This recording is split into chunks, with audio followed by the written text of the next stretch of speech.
Sukkur जोसेनी road वर 3 ॾींहं अॻु अफ़सोसनाक वाक़ियो पेश आयो। 3 मंज़िला इमारत ढही पट थी, जंहिं सबबि मुग़ल बिरादरी सां तालुक़ रखंदड़ हिक ई ख़ानदान जा 25 खां वधीक माण्हू दॿिजी विया। पाक फ़ौज जे अमले तोड़े PTA में जे टेक्निकल स्टाफ पारां 3 ॾींहंनि ताईं जे कोशिशुनि सां मलबो हटाए 25 खां वधीक माण्हुनि खे कढी वरितो आहे, जंहिंमें 9 फोत थी चुका आहिनि। हिन ॾाढी महिनत कई छोकिरनि, ही 16 ॼणा मूंसां गॾिजी आया कराची खां।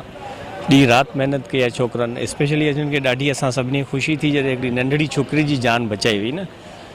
हिकिड़े माण्हू जी जान बचाइणु सॼी इंसानियत जी जान बचाइणु आहे। पर हीअ जेका टेक्निकल टीम आहे, हीअ टेक्निकल टीम KMC जे अंडर में कमु करे पई। I am thankful to KMC जे हुननि जी टीम हिते महिनत कई आहे। जेके छोकिरा तव्हां ॾिसो पिया जेके मुंहिंजे पासे में बीठा आहिनि, न सिर्फ़ु मूंखे हिननि जो कमु वणियो, ॾाढो सुठो हिननि कमु कयो आहे, पर इवन तव्हां ॿुधो त आर्मी वारनि बि हिननि जी काफ़ी तारीफ़ कई। ख़ौफ़नाक ऐं ॾुख भरियो जेको वाक़ियो आहे, हे सखर में स्टेशन रोड ते पेश आयो आहे। 25 माण्हुनि खे रेस्क्यू कयोसीं। हिकिड़ी डेड बॉडी हाणे बि असां रेस्क्यू कई आहे। इन जो तइदाद जेको टोटल थी वियो आहे उहो थी वियो आहे 26 माण्हुनि खे असां रेस्क्यू कयो आहे, जंहिंमें 8 जेके आहिनि वीचारा शहीद थी विया आहिनि ऐं 18 माण्हू जेके आहिनि उहो ज़ख़्मी थिया आहिनि, जंहिंमें नंढड़ा ॿार बि आहिनि, ख़वातीन बि आहिनि। 4 जी जेकी हालत हुई उहा तशवीशनाक हुई। उन्हनि खे असां सिविल खां सखर खां जेको आहे लाड़काणे रेफर कयोसीं। राति तक़रीबन असां 6 मई दफ़नायासीं, जंहिंमें 3 लेडीज़ जी हुयूं, 2 जेंट्स वॾा हुया, 1 ॿार हुयो। हुन खां पोइ जेका डेड बॉडियूं जेका 2 निकितल आहिनि अञा, ऐं 1 अञा पेंडिंग में आहे। उहो उन्हनि खे आर्मी जेका आहे उहा उन्हनि जा जवान कढनि था। पोइ जॾहिं 3 पूरी थींदियूं त पोइ थी सघे थो 1 मैयत कराची वञे, 2 हिते दफ़नायूं। पोइ कोशिशि करे असां अंदरि हलियासीं, सना ॿार अंदरि बिल्डिंग में, जिथां तसवर में बि न हुयो त इहो रस्ते में मां वञी सघंदो, हुतां जेतिरा निकिरी सघिया असां कढी आयासीं।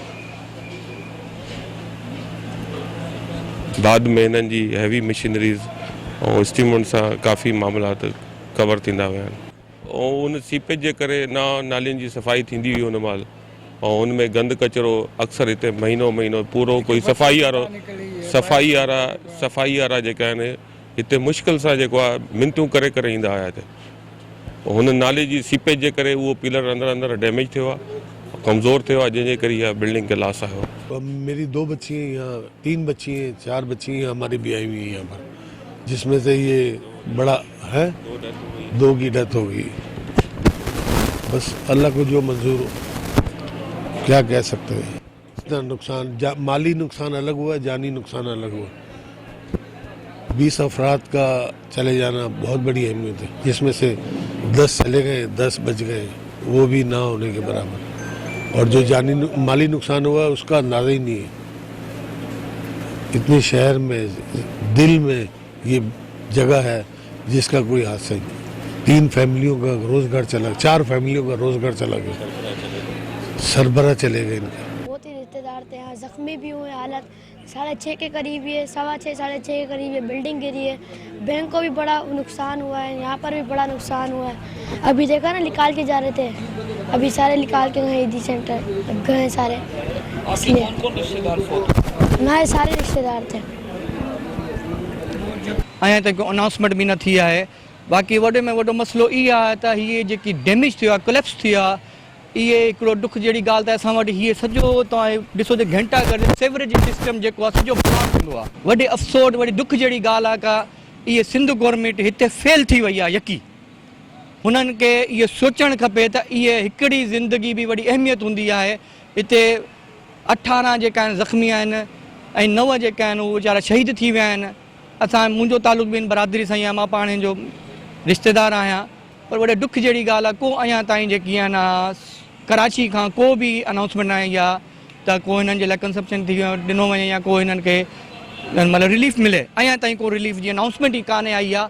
साईं, पहिरियों सभिनी खां वॾी अफ़सोस ऐं ॾुख जी ॻाल्हि इहा आहे की हीअ असांजे स्टेशन रोड ते ॿियों सानियो थियो आहे, ॿियो वाक़ियो आहे। बल्कि लास्ट टाइम जस्टिस सिद्दीकी साहब हिकिड़ो ऑर्डर बि पास कयो, सखर में 70 खां 100 इमारतूं अहिड़ियूं आहिनि जेकियूं नाकारा आहिनि, उनखे डेमोलिश करण लाइ ऑर्डर कयो वियो।